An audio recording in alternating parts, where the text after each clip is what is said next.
오늘도 우리 하나님께서 좋은 날 주셨습니다. 주신 말씀은 요한복음 4장 20절에서 24절 말씀입니다. 제가 읽어드리겠습니다.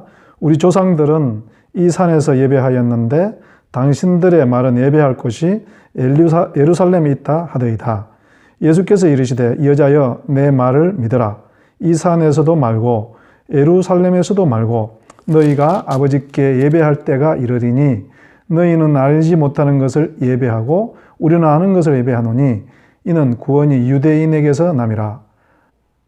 아버지께 참되게 예배하는 자들은 영과 진로로 예배할 때가 오나니 곧 이때라. 아버지께서는 자기에게 이렇게 예배하는 자들을 찾으시느니라. 하나님은 영이시니 예배하는 자가 영과 진리로 예배할지니라. 아멘. 코로나 바이러스가 우리 사회에 많은 것들을 생각하게 하고 있는 것 같습니다. 특별히 우리 교회로서는 이 예배에 관한 많은 생각을 하게 하는 것 같습니다. 성도들이 함께 모여서 예배 드리는 것이 전통적인 예배고 또 그렇지 않으면 정말 예배자로서 좀 잘못된 자세를 가지고 있다라고 지적받을 정도로 교회에 모여서 예배 드리는 것을 굉장히 소중히 여기는 한국 교회 아닙니까? 그런데 지금 몇 주 동안 예배를 드리지 못하는 교회도 있고 또 다가오는 주일에도 예배를 어떻게 해야 될지 많은 고민들을 하고 있다는 이야기를 듣습니다. 예배가 무엇일까요? 여러분, 예수님께서 예배에 대해서 직접적으로 말씀하신 곳이 많지 않은데요. 이 요한복음 4장은 수가성의 여인과 대화하다가 이 수가성의 여인이 예배에 대해서 질문하게 되고 예수님께서는 그것에 대해서 답을 하는 그런 이야기가 있습니다. 그랬더니 이 여인이 예수님에게 이런 질문을 하죠. 20절, 우리 조상들은 이 산에서 예배하였는데 당신들의 말은 예배할 곳이 예루살렘에 있다 하더이다. 그러니까 그때 당시 상황을 말해주는 거죠.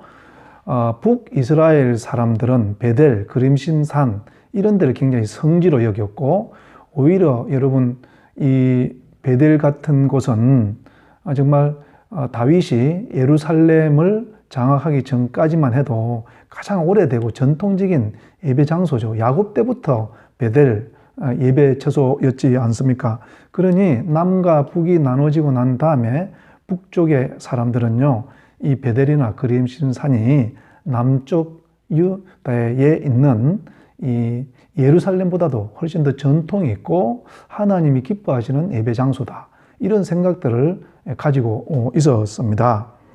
그런데 이 남유다 사람들은 어땠습니까? 그러지가 않았죠. 다윗 이후에 다윗이 그 예루살렘 성을 장악하게 되고 그곳에 또 솔로몬이 성전을 짓고 그때부터 예루살렘은 정말 성지 중에 성지라고 생각을 했고 당연히 남유다 사람들은 북쪽에 있는 베델, 그림신산 이런 쪽보다는 예루살렘에 있는 그 성전을 더욱 하나님이 기뻐하는 예배를 드릴 수 있는 장소로 생각했기 때문에 20절 이런 말씀을 하고 있습니다. 그러니까 여러분 이 여인의 말은 우리 생각과도 비슷해요. 우리도 어떤 생각을 하고 있습니까? 하나님께서는 전통 있는 교회를 기뻐하실 것이다. 또 뭔가 거기에 아주 영스러운 땅이 있다. 또 아주 기도빨이 잘 듣는다는 그런 기도처. 우리는 은연중에 이런 수가성의 여인과 같은 그때 당시의 사람들과 같은 생각을 합니다. 어떤 특별한 장소라든지 특별한 예배의 형식이라든지 또 어떤 제도라든지 또 전통 있는 교회냐 아니냐에 따라서 하나님이 주시는 은혜가 다를 수 있다. 이런 생각을 많이 하는 것이 참 인간적인 것 같아요. 왜 그런가 하면 설명이 되죠. 우리가 여러분 10명이 모여서 예배 드리는 것보다는 100명이 모여서 100명보다는 1000명이 1000명보다는 10,000명이 모여서 예배를 드리면 먼저 규모가 다르잖아요. 그래서 홀이 있고요. 거기에 10,000명이 모여서 찬양을 쫙 해보십시오. 그 자체로도 은혜가 되지 않습니까? 근데 10명이 모여서 예배하면 그 자체가 은혜가 전혀 되지가 않죠. 그런데 여러분 꼭 그럴까요?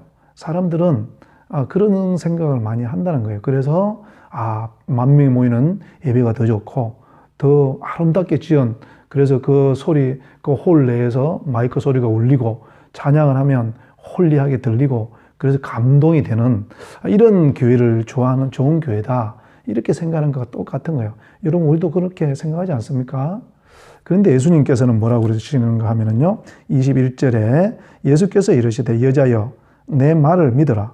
이 산에서도 말고 예루살렘에서도 말고 너희가 아버지께 예배할 때가 온다.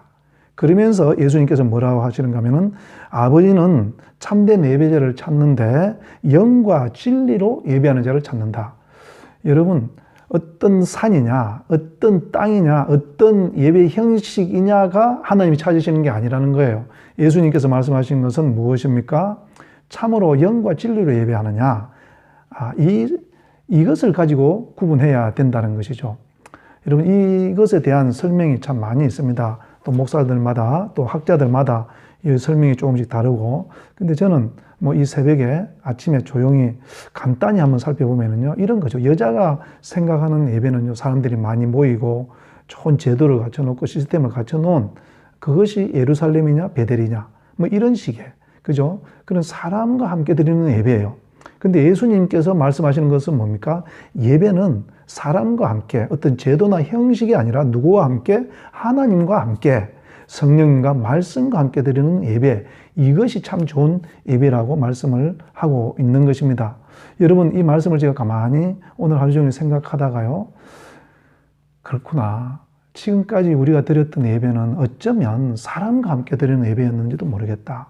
내가 지금까지 준비했던 설교 말씀도 어쩌면 사람과 함께 했던 것인지 모르겠다. 정말 하나님께 물어보고 하나님께 이 말씀이 기쁨이 되는 말씀인지 그런 것들 깊이 생각하기보다는 어쩌면 사람 듣기에 좋은 말, 또 설교 잘했다는 칭찬을 들을 수 있는 그런 예배, 그죠? 또 찬양 성가대가 멋지게 찬양해서 사람들의 감동을 주는 그런 예배, 이것을 우리가 추구했다면 저는 요즘 이 코로나 이 바이러스 때문에 성도들을 오지 못하고 새벽에도 때로는 혼자서 말씀을 보고 기도를 하면서 이런 생각을 했습니다. 이런 예배도 참 좋구나.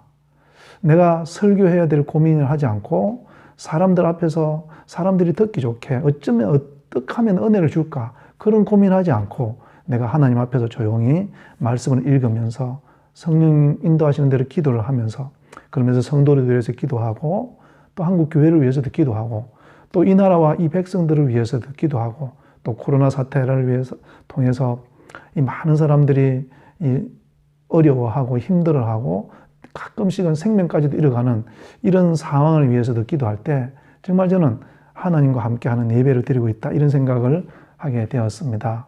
사랑하는 우리 참담교회 형제 자매 여러분, 예배는 교회에 모여서도 드릴 수 있지만 혼자 있을 때도 예배 드릴 수 있습니다.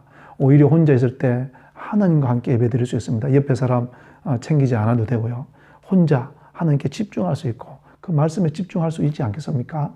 여러분 교회에 이런저런 이유로 오지 않아서 그냥 예배 집에서 대충 드린다, 그렇게 생각하지 마십시오. 오히려 하나님과 깊이 교제하시고 하나님의 말씀을 깊이 생각하시고 하나님과 함께, 여러 사람 다른 사람이 주변에 없으니 내 혼자 하나님께 조용히 기도하는 그런 시간, 여러분 이것이 예수님께서 말하는 참된 예배인 거예요. 하나님께서 기다리고 있는 예배죠. 어쩌면 여러분 이 코로나 사태가 있는 이 시점이 우리 모두가 정말 하나님께 참된 예배를 드릴 수 있지 않나, 그런 생각을 한번 해봅니다.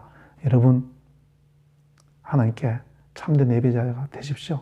그냥 교회 못 가니 대충 예배 드리지 마시고요. 오히려 하나님께 집중하는 그런 예배자가 되기를 우리 주님의 이름으로 축복합니다. 기도하시겠습니다. 하나님 감사합니다. 이 산이나 저 산이 아니라 베델이나 예루살렘이 아니라 전통 있는 교회나 새로운 교회가 아니라 오직 하나님과 더불어 예배하는 그런 참다운 교회 우리 성도들이 다 되게 하여 주시옵소서. 예수님 이름으로 기도드렸습니다. 아멘. 주님과 함께하는 이 고요한 시간, 주님